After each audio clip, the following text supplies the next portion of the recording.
14, 15. Okay. You're watching the Fantasy Rankings Report only on Fantasy Now Plus.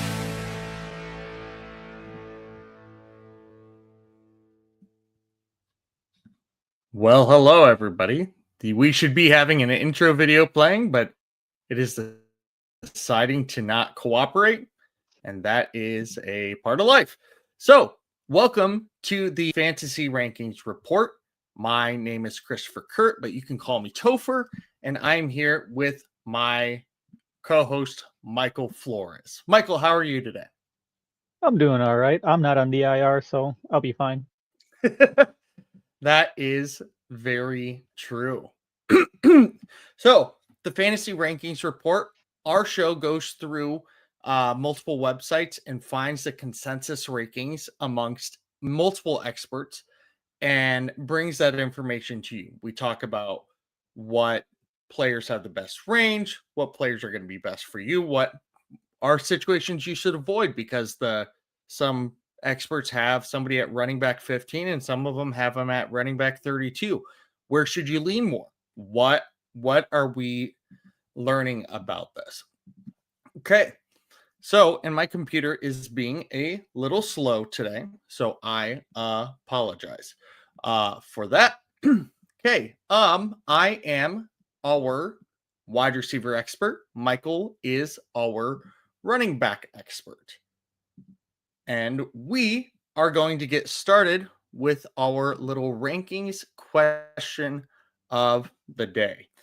Now, we are in the first week of buys, which means that rankings can get a little skewed.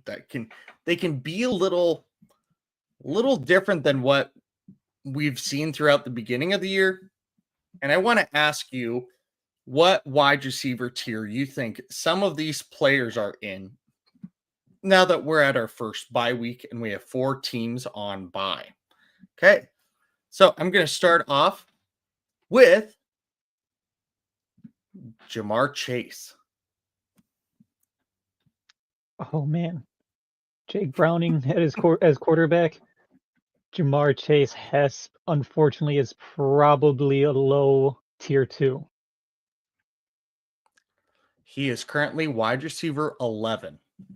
Oh, So he's in that wide receiver 1 tier. Yes. What about Deebo Samuel?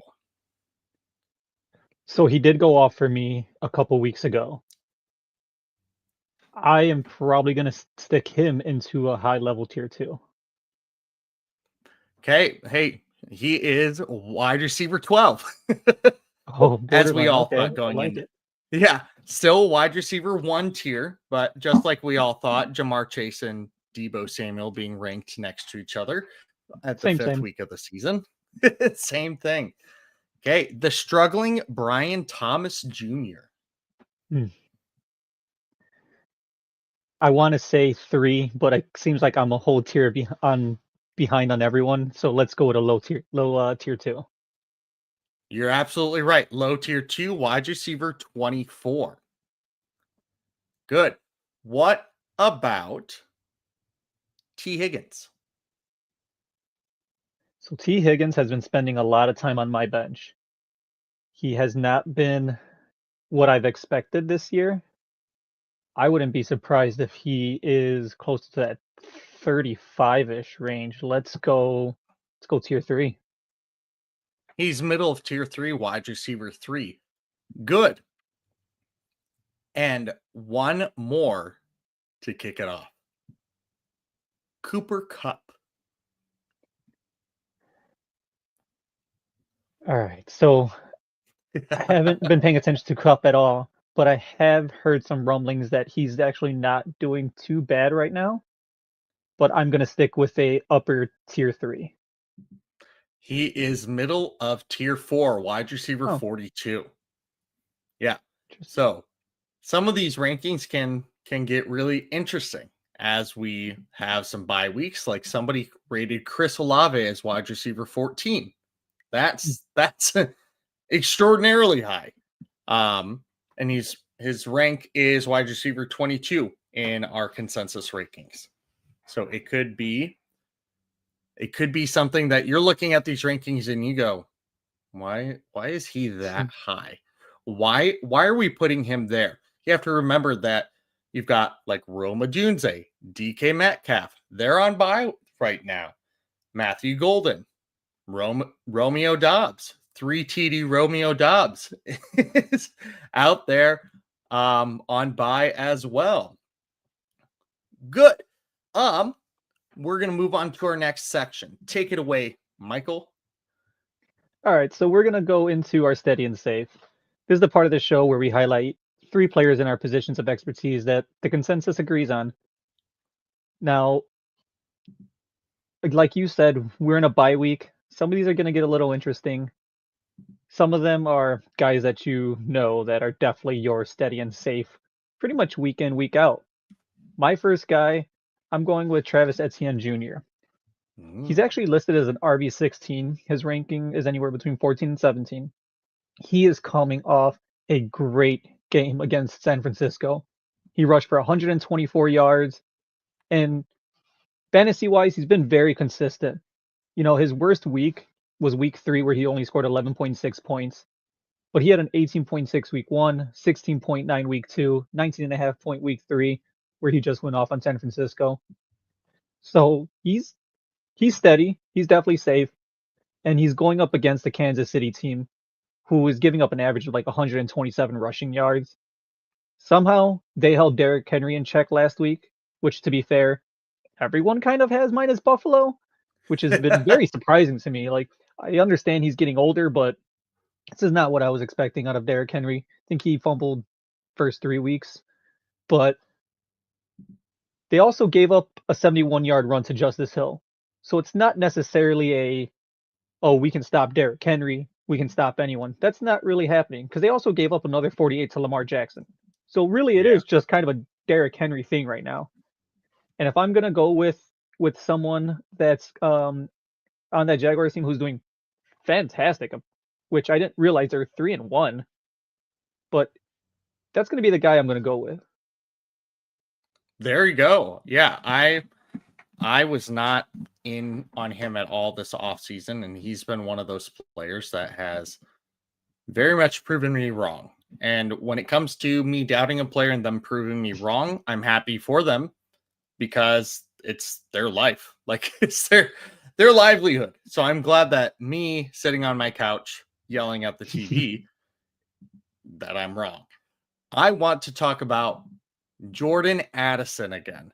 Jordan Addison was on my steady and safe last week, and I know there were some people that were very curious about why that would be.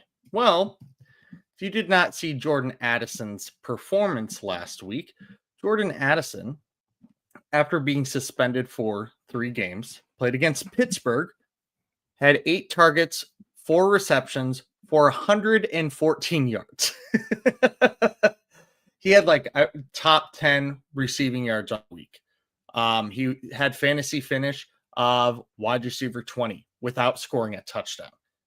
And in his past seasons, he has scored 9 and 10 touchdowns. He is somebody that will be scoring touchdowns. I think that he's going to be somebody that you can continue to feel comfortable playing. And they're playing the Cleveland Browns. Cleveland Browns front 7 has been dominant.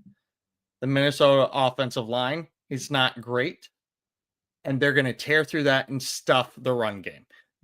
That front line is stuffed Derrick Henry, Josh Jacobs, and you're going to tell me Jordan Mason and what's his name? Travis Scott, is that his name? Xavier. Whatever.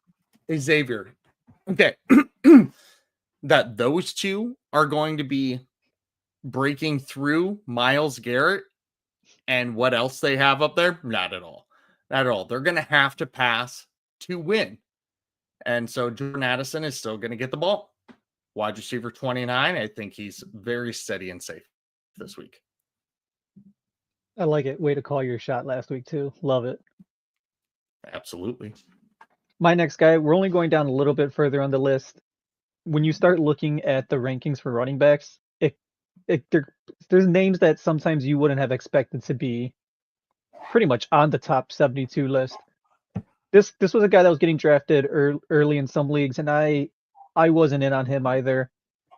But he's been pretty steady lately, and that's Chuba Hubbard at RB19.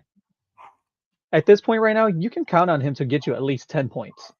And the way things have been going in the season, that's something I'll take. His first 2 weeks, he went off. He had 17.9 and 18.7 points. Now the next 2 weeks, it was just below 10 points. He had 9.6, 9.9. But both of those games are blowouts. Granted, one of them was them blowing out Atlanta, which is absolutely ridiculous. I did not see that coming. And 3 of the 4 weeks, no one did. yeah, I had Atlanta really blowing them out. Cost me my 3 picks, but whatever. But 3 of 4 weeks, he's also caught at least 3 passes. So he's not seeing much in the passing game, but he's getting there. And they're going up against the Miami team that is giving up the third most rushing yards per game at 158 and the second most receiving yards per game to a running back. This is a game that I'm looking for him to actually get out there and potentially really put something on the map where he's going to prove why he was getting drafted a little higher than I anticipated. Yes, I think that's good. I like Chuba. I think that he showed consistency last year, and I think he's somebody that he's somebody you just kind of got to play every year, especially every week, especially with what you have run into when you drafted him. You had to put some draft capital into him. My second and steady and safe wide receiver is Alec Iomanor of the Tennessee Titans. He is just becoming the number one receiver there. Now, saying that, the number one receiver in Tennessee does not mean a whole lot, but it does mean consistency on a certain level. He has been getting 7, 6, 5, and 7 targets as a rookie in this offense. He's averaging 3 receptions a week, but he's also come in his last 3 games 56, 38, and 44 yards in those games. In 2 out of the 3 games, he had touchdowns. It's not somebody that you're very excited to start. But with bye weeks here, he's right now ranked as wide receiver 36. And you need somebody that can plug and play. You need somebody that if you're sitting there looking at, let's say, Alec Iomanor or a Jerry Jeudy, a Troy Franklin, a Travis Hunter, I want Alec Iomanor more than all of them. And I think steady and safe, you might get a great big week out of him, but he's not proven that. He's not proven that he's capable of that. The Titans offense hasn't proven they're capable of that yet. Yeah, absolutely. And I mentioned this before. I picked him up when we were talking about him the other week, and yeah, he's been a steady start for me. And I'm getting enough from him that is getting me by, so I like it. Now, I was going down the list of guys to talk about, and it was getting harder and harder this week to really find a running back that I can really call steady and safe. That isn't one of the major names. Mm-hmm. I did go with a guy higher up on the list, and that's mostly because I have to admit about how wrong I was. And I was very wrong. And unfortunately it's 2 years in a row, so that's just shame on me now at this point. And that's Kyren Williams. I've talked with people last year. They were like, "Oh, he's going to be amazing. He's going to be amazing." I said, "No, they're going to put him on special teams on the return game, and it's going to ruin his rushing game." Yeah, that didn't happen last year. Nope. Everybody thought it would. Yeah, and I was wrong. I'm okay with that. But then I kind of doubled down. Said, no, he had a really good year last year. And I went into this year thinking kind of the same thing. He had a good last year. It's fine. Mm-hmm. Whatever. He's not going to repeat it. Again, was wrong. He's starting off very well. On the low end, he's getting you about 66 yards. And that's, I think, his first 2 games had 66 both games. He's also averaging about 2 receptions a game, which is not many receiving yards, mid-teens at the most. But he is going up against a San Francisco team that I just got shredded, that I just mentioned recently. He's a guy that, even though you're not getting tons of points out of him, again, he's another guy that's going to get you at least 10 points. He can split into your RB2 spot. Now, I know, big deal, he was up on top already, so why go to him? But like I said, I got to admit when I was wrong, and he's proving me wrong already 2 years in a row. Yeah. And also right now, something you gotta consider is right now we're giving you weekly advice. So Kyron Williams, he's a great, steady, and safe every week, but especially this week. Like, that's something that I really try and focus on is who is somebody that might be questioned if they should start or not and should be playing. Jamie Piroga's here. Hey, Jamie, glad Jamie? to have you here. Good. My third steady and safe wide receiver is Xavier Worthy. Now, Xavier Worthy, after getting hurt like 4 plays into the season, is now back in this offense. And last week, you could tell that the offense needed that. They needed him. They've been playing without their 2 starting receivers essentially all year so far. Rashee Rice comes back in a couple weeks, and you saw what they just did to the struggling Baltimore Ravens, who are now 1-3. That feels like we're in the bad place right there, in the upside down. And now Jackson's hurt too. Yeah, Jackson's hurt. I want to say that I saw that there are 14 players hurt for Baltimore right now, and 10 of them are starters. That's bonkers.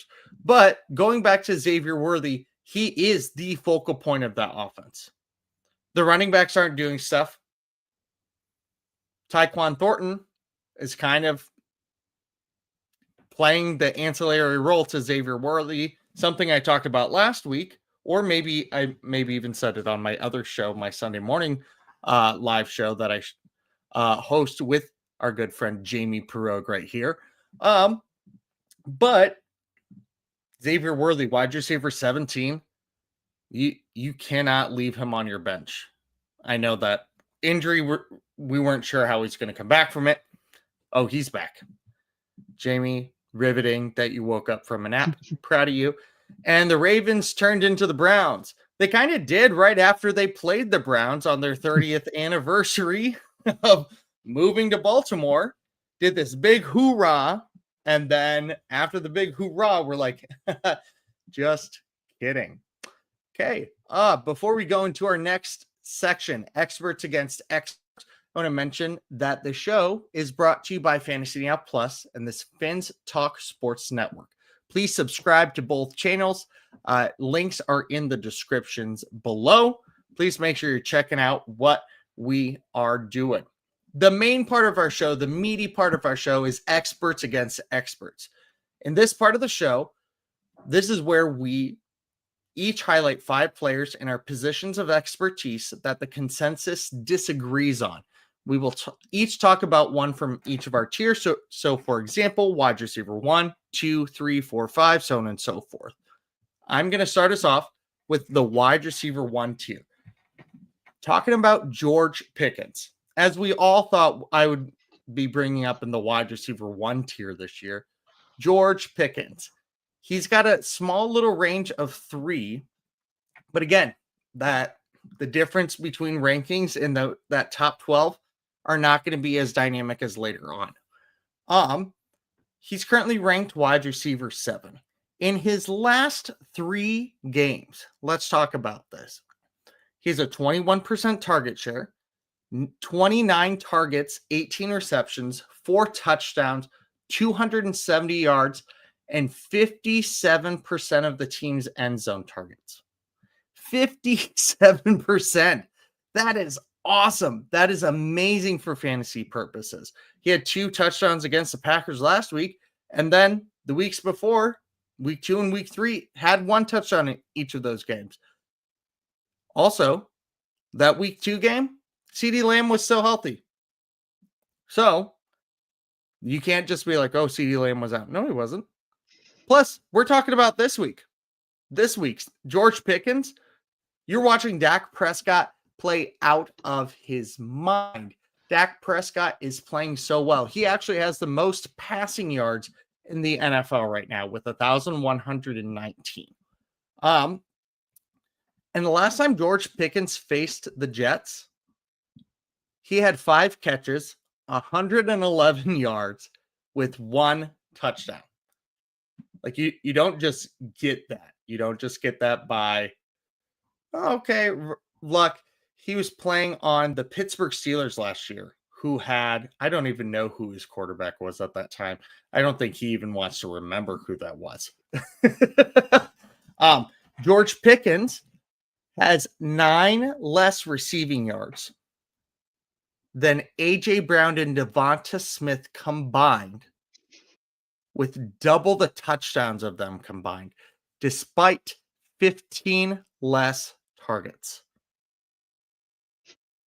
That's not something that you would ever hear or dream about hearing.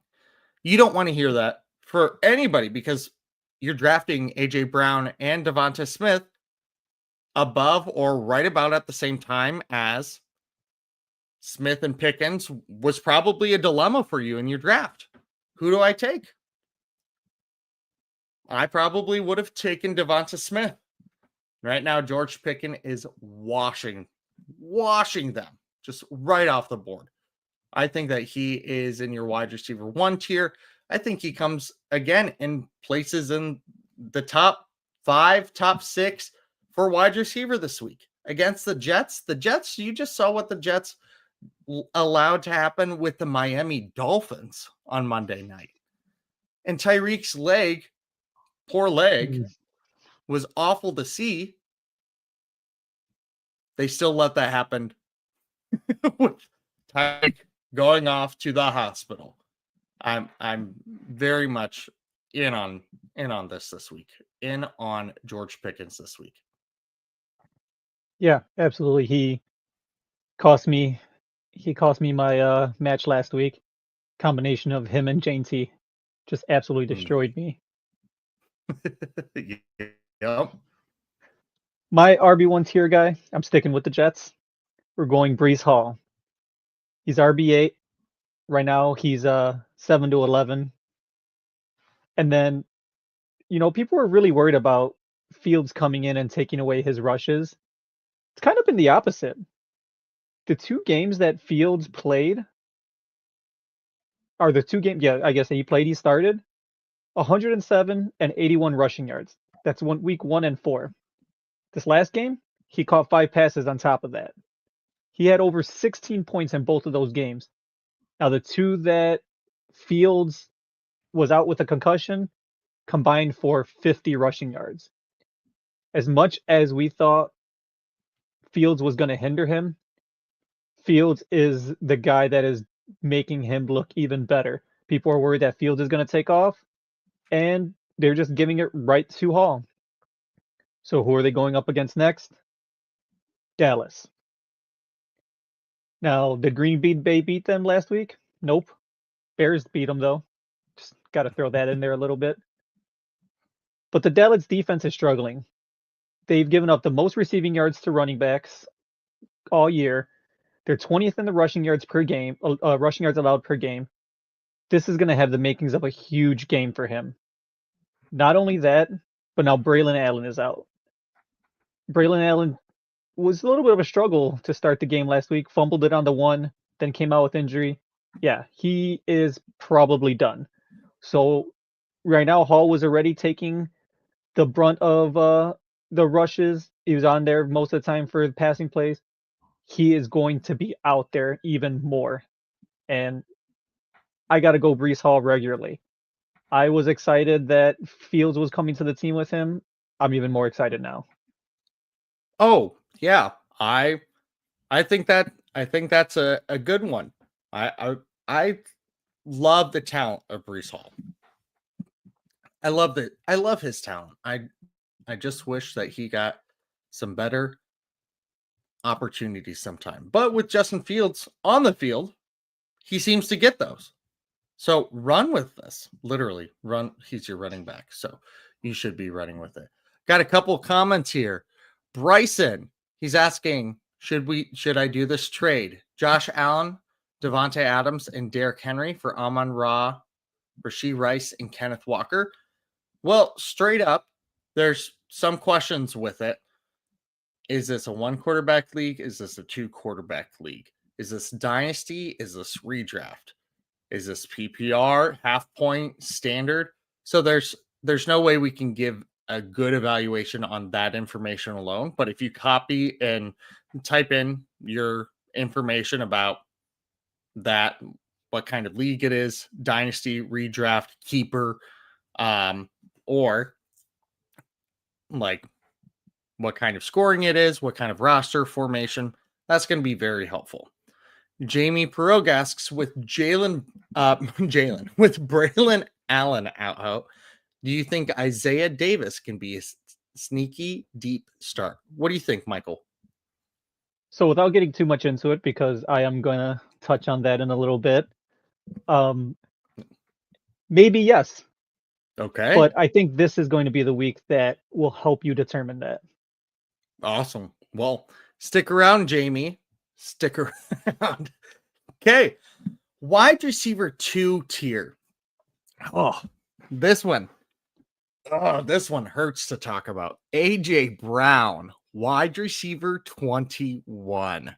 He's got a range of 6. The highest ranking out there is 18 and his lowest is 24. So lower side of wide receiver 2. I want to talk about his stats right here. We're going to dive into some deep stuff here. He's got a 29% target share, which is great. However, he only has a 52% catchable targets rate. Only 52% of his targets he can actually catch. That is awful. That's gross. And he has 45% of Philly's air yards. So half the balls that are being thrown his way aren't catchable. And when they are throwing his way, he is getting almost half the team's yardage via air. Like just by throwing the ball, not even catching it, just the potential yardage. That's amazing. That should be for his air yards. Great. His air yard percentage and his catchable target percentage should not be there. Should not be similar in any way, shape, or form. He has a 67% end zone target share. 67. He has 1 touchdown on the season, by the way. 62 wide receivers in the NFL have ran at least 100 routes. Here are AJ Brown's rankings in those. He has ran the 3rd most routes. He's the 3rd highest percentage of the team's end zone yards. Sorry. Is that supposed to be end zone yards? Teams. I messed that up. I'm writing something twice. Okay, so he's got the 4th highest percentage of teams' air yards. He's got the 5th highest target share out of the 62 wide receivers that have ran at least 100 routes. He is 24th in targets per route run. So every time he's running a route, not always highly targeted, but for every 1 out of 4 routes you run being targeted, I'm not going to complain about that either. His ADOT, average depth of target, is 33rd in the league, which is crazy when you consider he has 45% of Philly's air yards. He has the 60th lowest catchable target rate out of 62. T. Higgins is tied with him at 60th, and he has Jake Browning throwing him the ball. It's crazy. Right now, with his week 3 performance, he has on the season 14 receptions, 28 yards, 28 targets, 151 yards, 1 touchdown, and 5.39 yards per target. His normal yards per target per season, there have only been 2 out of his 1, 2, 3, 4, 5, 6 prior seasons that he has had below 10 yards per target.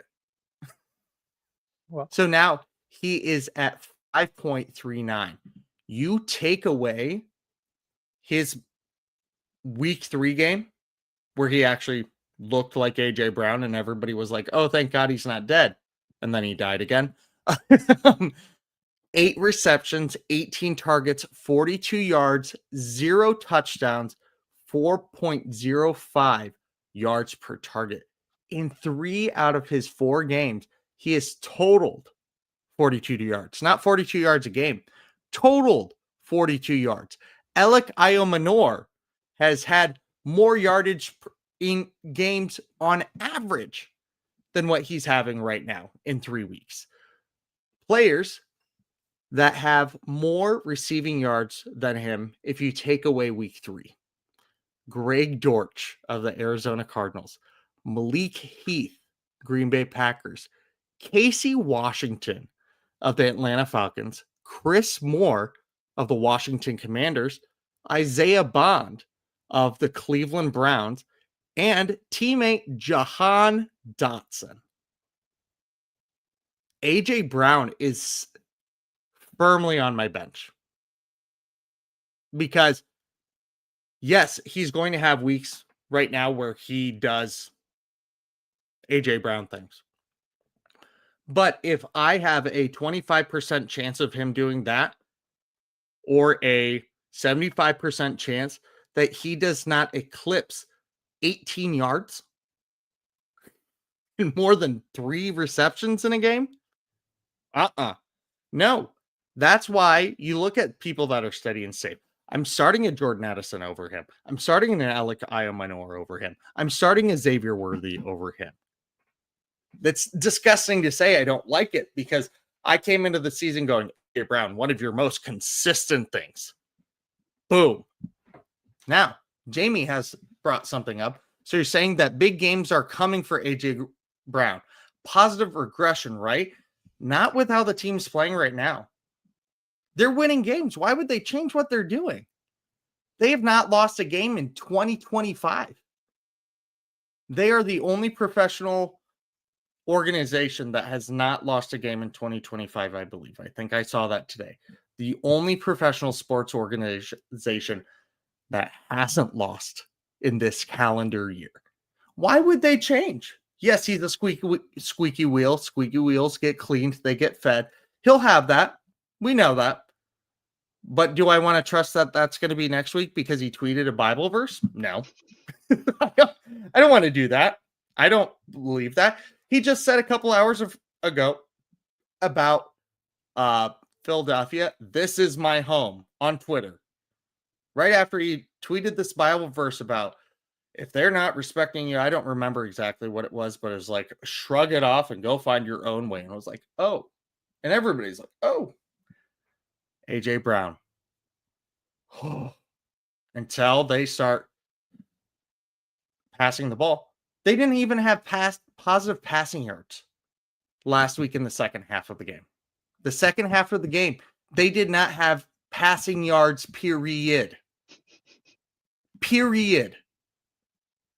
You want to start a guy for a team that, No. They're winning the game. They don't care about your fantasy team. Rant over. I know I talked a lot right there. No, I love it because I have a lot of the same feelings, and I am in a league where I was able to draft him. I can't remember. I had the turn, so I can't remember if I got him last pick of the first round or first pick of the second round. Either way, I got him a lot later than I thought I was, and the amount of single-digit points games that he had is too damn high already this year. I think week 1 might have been like 1.8 points. That's not how I wanted to start off my year. So I feel exactly what you're saying right now. Mm-hmm. So my RB2 tier guy, going with the guy that wasn't really sure what or when or if we were going to see him play. That's Quinshon Judkins. He's currently at RB15. Anywhere between 10 and 19 is where they're ranking him right now. Now, I wasn't sure what was going on with everything on whether or not was he going to get suspended, what was going to happen with him. I wasn't following it too closely, but I was just kind of, I guess, ignoring the fact that maybe he's going to do something, maybe he's not.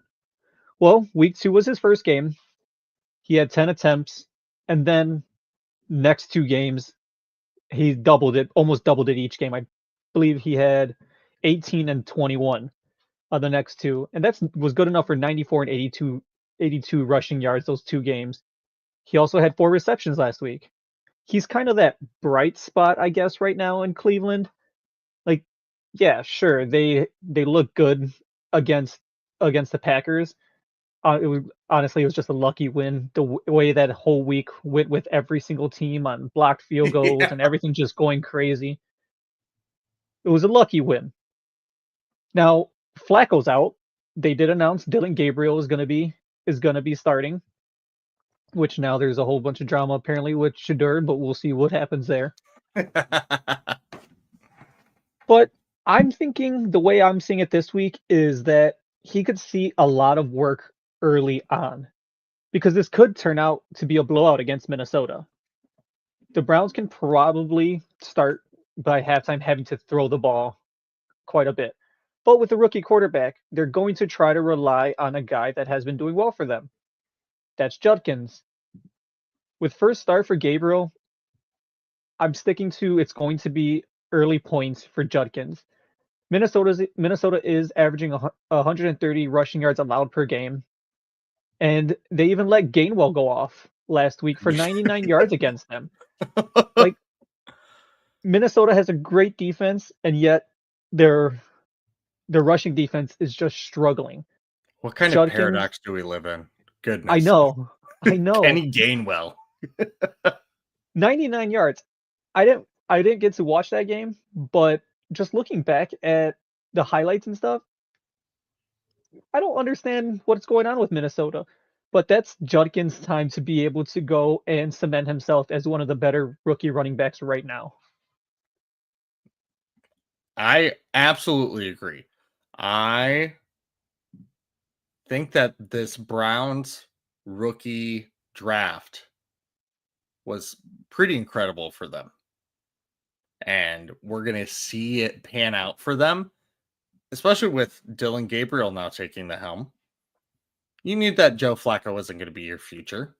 You knew you had 2 guys that were going to be playing behind him that were going to eventually be starting, at least one of them. I always kept saying it was Dylan Gabriel.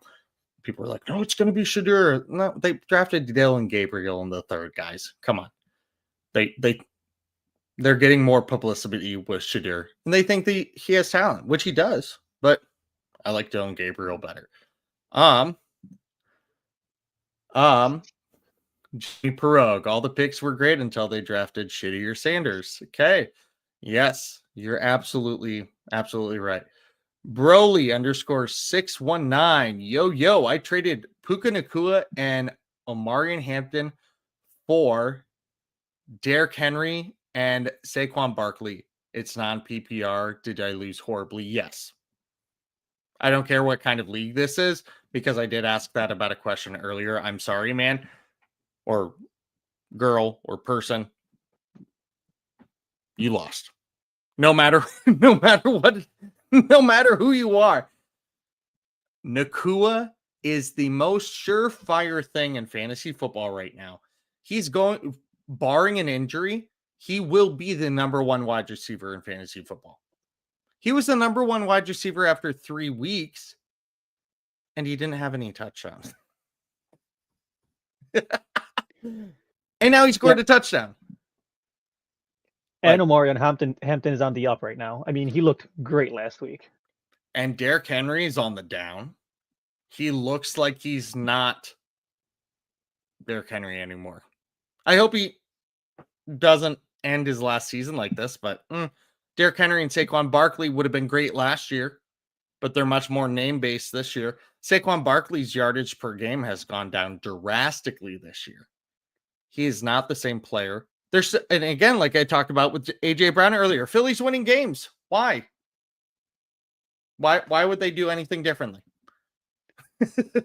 Yeah, and I saw a tweet the other day that Barkley was held under 50 yards for the first time since like week 6 of 2023, 2 weeks ago. And then it happened again last week. So that's 2 weeks in a row now. Yeah. It is not great for those older stalwarts right now. It's just not, unfortunately, because it's fun to watch Barkley. It's fun to watch Henry. They're some of my favorite highlights to watch every year.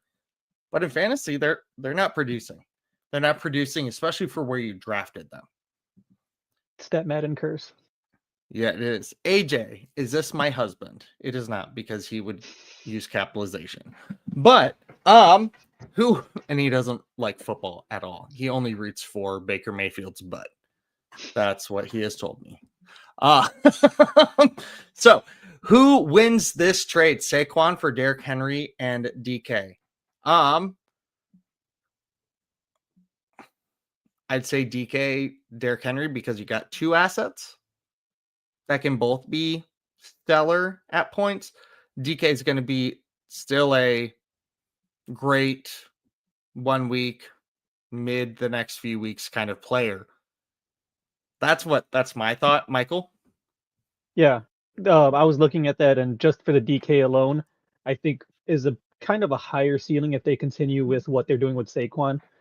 But if you're getting Henry and DK, I mean, that's the ceiling there that is extraordinarily high for just Saquon. Yes. Also, AJ thinks that they made a bad trade. Traded Jason and Ibuka for Jamar Chase and Nico Collins. Something that we need to, this is why I love doing fantasy football and having some more knowledge in it, so then I can help people. I feel like you went off of history and names in a bunch of these trades. And the people that are looking at the metrics, looking at the statistics, are going, oh, well, if I trade them big names and I get people that aren't as big names but are producing way better, I can fleece these people in trades. This is, if Jamar Chase has Joe Burrow, that's a different story.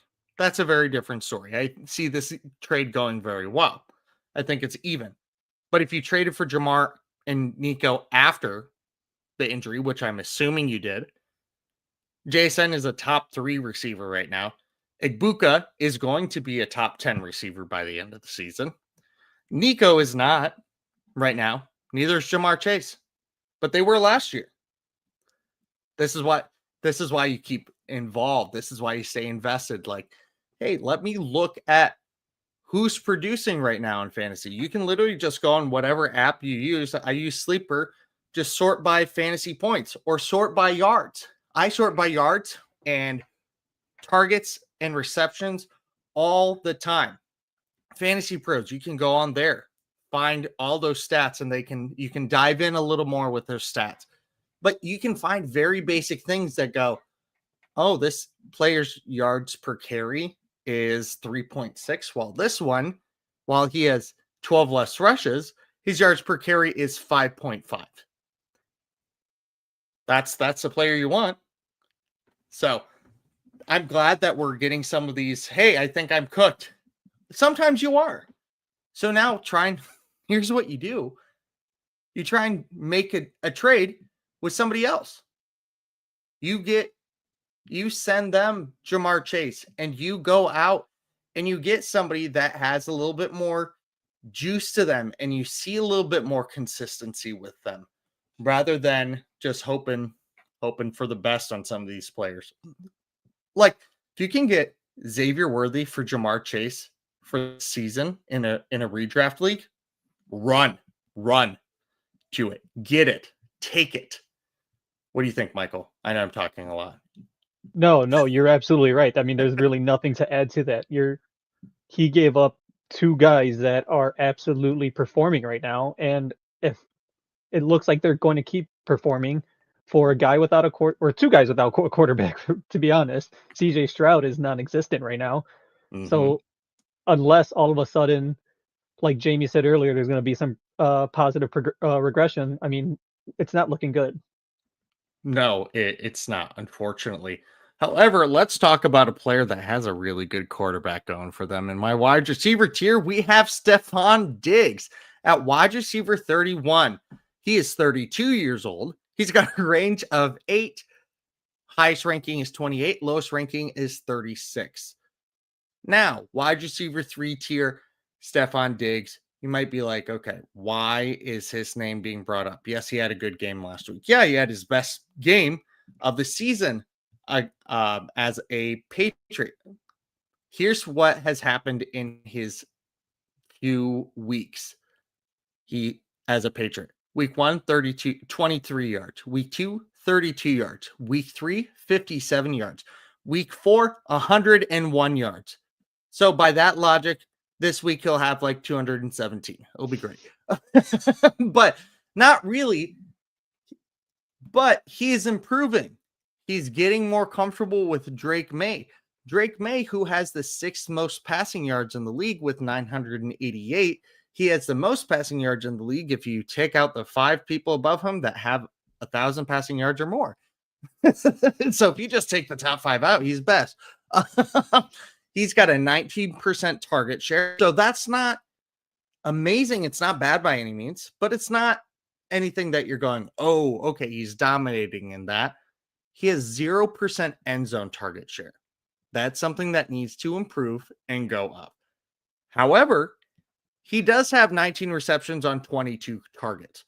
So when the ball is thrown to him, it is catchable and he's taking advantage of that. And he's coming off an ACL injury from last year. It's not like he's, a 23-year-old that has just broken out for his second season, He is also going to face his former team, the Buffalo Bills, this week. It's a rivalry game within the AFC East. It's a revenge game. The Buffalo's defense is 21st against wide receivers. Yeah. Drake May is going to make things happen. They're going to have to play from behind. That running back room, as much as I love watching Travion Henderson, they're not trusting him enough. They're letting Antonio Gibson get the ball at the goal line. It was gross. It hurt my heart watching that last week. Nothing against you, Antonio. I know you watch our show every week, so but you just have to go, okay, for Drake May having the 6th most passing yards in the NFL right now, he has to have more than one explosive target. Right now, his biggest explosive target is Hunter Henry. But besides that, not really anything else. I was on Kayshon Boutte a few weeks ago, and he has been living up to his last name's sake ever since that game. So I'm going to say, Stephon Diggs, you want to keep running with him. You want to play him. He's one of those players. Again, I'm starting Stephon Diggs over AJ Brown and Devonta Smith and T. Higgins and probably Jamar Chase, which is disgusting and gross to say. Awful. But, I hear you love being on Booty. Jamie, this is a family-friendly show. If you take away the 99 other running backs who have a snap, Roschon Johnson would be running back 1 on the season. Yeah, your Roschon Johnson fandom, your standum, as I would like to call it, not panning well for you. Michael, let's hear your running back 3-tier guy. All right, so my running back 3-tier guy, I went Rachaad White. He's currently at RB31, sitting between 31 and 39 amongst the rankings. Now, he had a nice week too. Rushed 65 yards for a touchdown against a good Houston D. Now, people thought that's going to be his comeback game after getting injured during the preseason. Now, the next 2 weeks after that did not get many opportunities, although he did have 4 receptions last week, which is nice. And the Bucs this week are going up against a very stingy Seattle defense. They're 7th in the league, giving up just shy of 90 rushing yards a game. So what? So why am I mentioning Rashad White? Well, Bucky Irving was spotted in practice today with crutches and a walking boot. I didn't realize he got hurt last week. I don't know if it was during a game. I don't know if it was during practice, but he showed up to today's practice. Boot Just during the on. game. Just during Okay. the game. Yeah. Yeah, I completely missed that game, and I have Bucky Irving in multiple leagues. That one hurts for me. But I'm looking at Rashad White to be a decent flex play this week, as I'm assuming he's now going to be the starter. But this is something to really keep an eye out. It's going to be Rashad White and Sean Tucker. That can really be the determination moving forward. Who is that RB2? Who's the real RB2 there? And potentially RB1, depending on how serious this Bucky injury is. But keep an eye out on Rashad White and Sean Tucker. Right now, I'm leaning toward Rashad White as the flex play, but Sean Tucker may have to step in a little bit more, and we might see a lot out of both of them. Yeah, I'm with you. Also, Baker Mayfield, as reported by Tom Pelissero an hour ago, was listed as a non-participant on the team's estimated injury report because of right biceps and knee injuries. Great. So the right side of his body is in pain right now.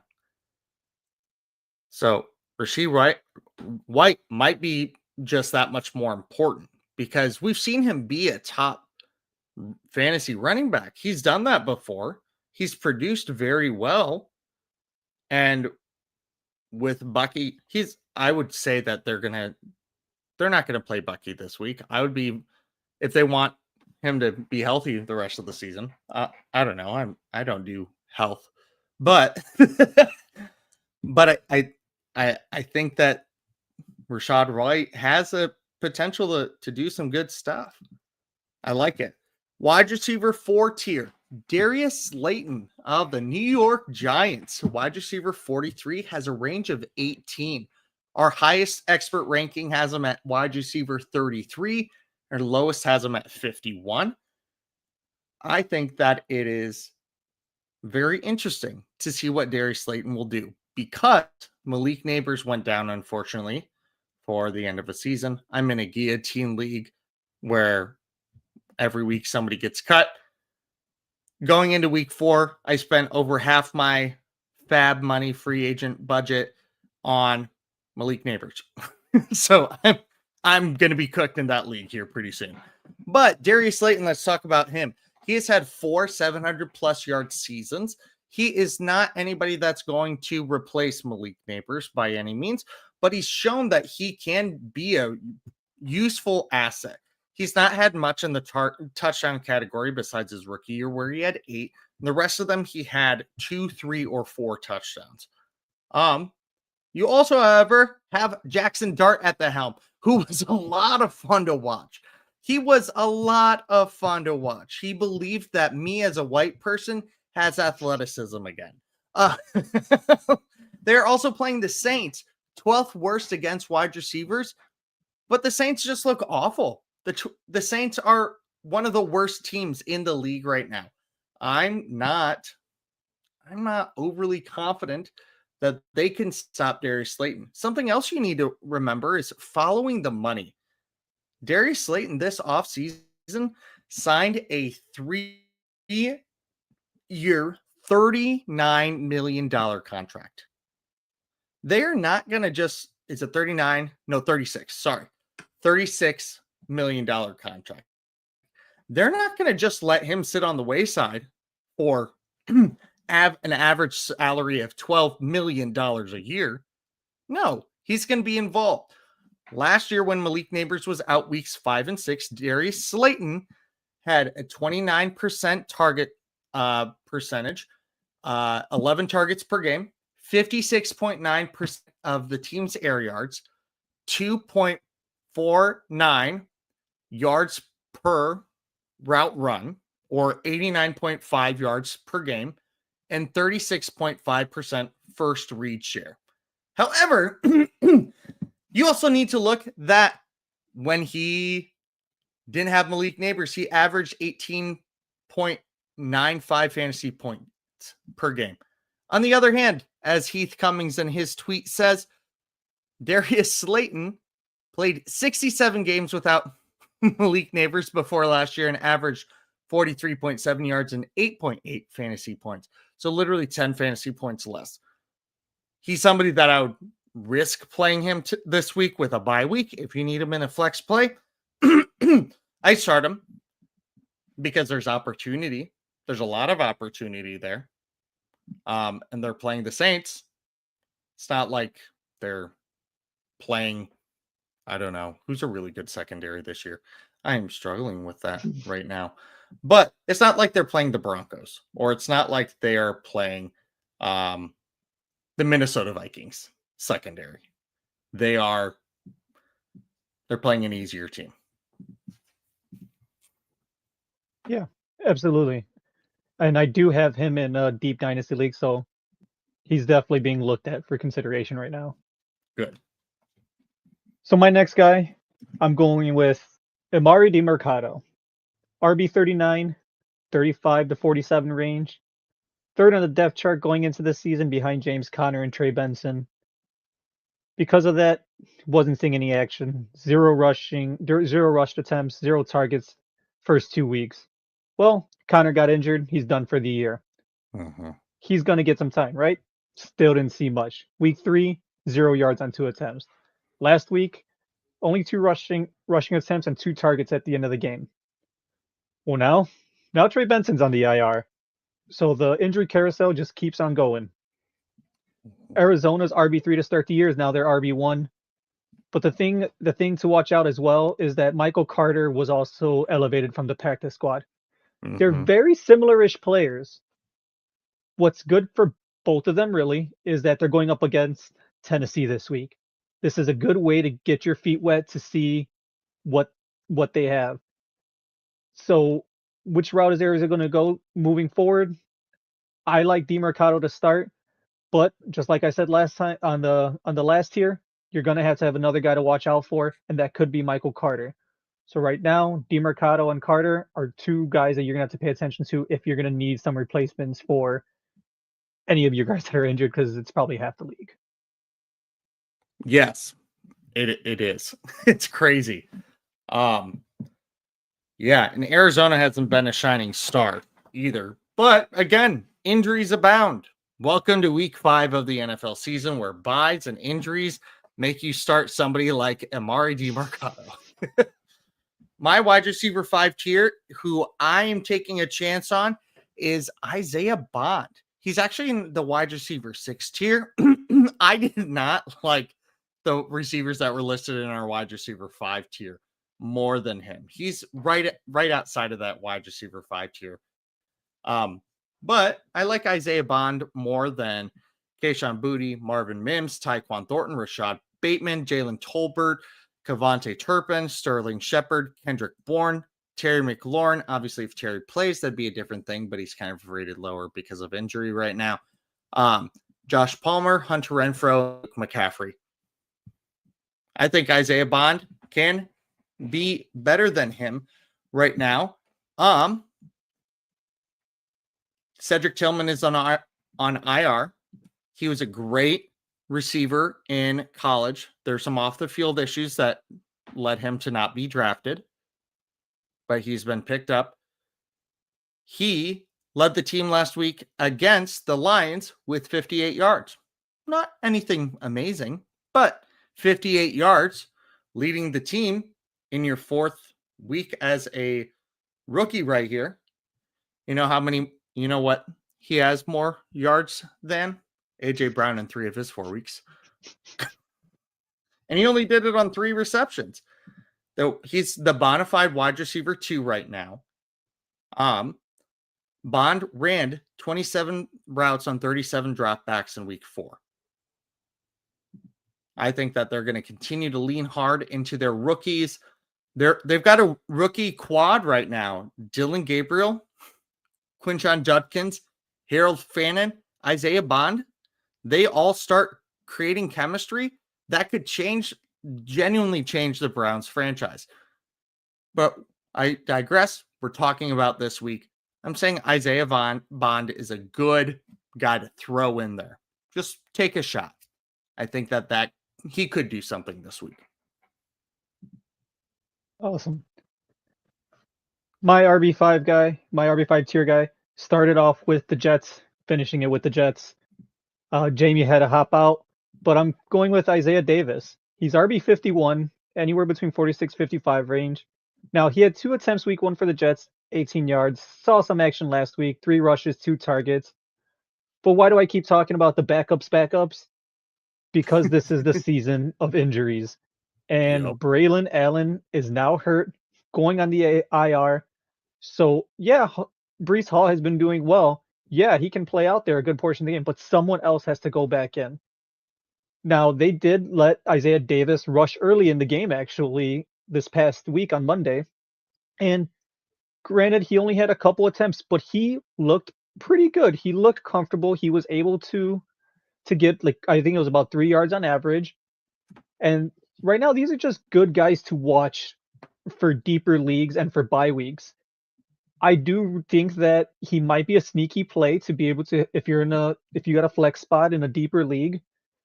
Now, not necessarily going to be a guy that I'm going to play regularly, but I think he's going to do well enough this week.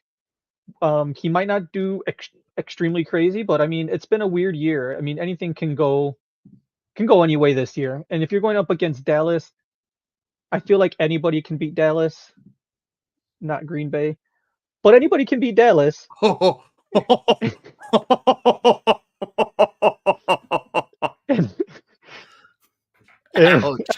Very well played. Very well played, but ouch. Isaiah Davis can be one of those guys that can beat Green Bay if given the opportunity. So I would say just keep an eye out for him, because all these bye weeks are starting this week. He might be a guy that can be plugged in. Absolutely. Boom. Okay. Thank you so much for listening to us. Thank you for watching, listening, enjoying the podcast however you do. You can follow me at TopherK44 on Twitter and the Blue Skies. And Michael, you can follow him at MP Flores 90 at both of those places as well. Do you have anything else to add? Just if you guys want to talk some fantasy, you guys need more help, feel free to shoot us a message, come watch, join the Discord. Got a lot of conversations going. And if you're inclined to go and get some bonus funds, use code FN Plus at Underdog. Right now they upped it from play your first $5 and get 50 to play your first 5 and get 100. Yes, that is true. Absolutely. That is $100 to just bet with somebody else's money. Absolutely. Love it. Yeah. I steal my students' money and bet with it too. So it's okay. Free money all around. I'm kidding. I'm kidding for legal purposes. I'm mostly kidding. Okay. Thank you so much for watching. You have a wonderful week. Win your week 5 matchups, and we will see you next week. Deuces. Thanks for listening. Be sure to like and subscribe wherever you watch or listen to podcasts. We'll be back next week for more ways to win your league.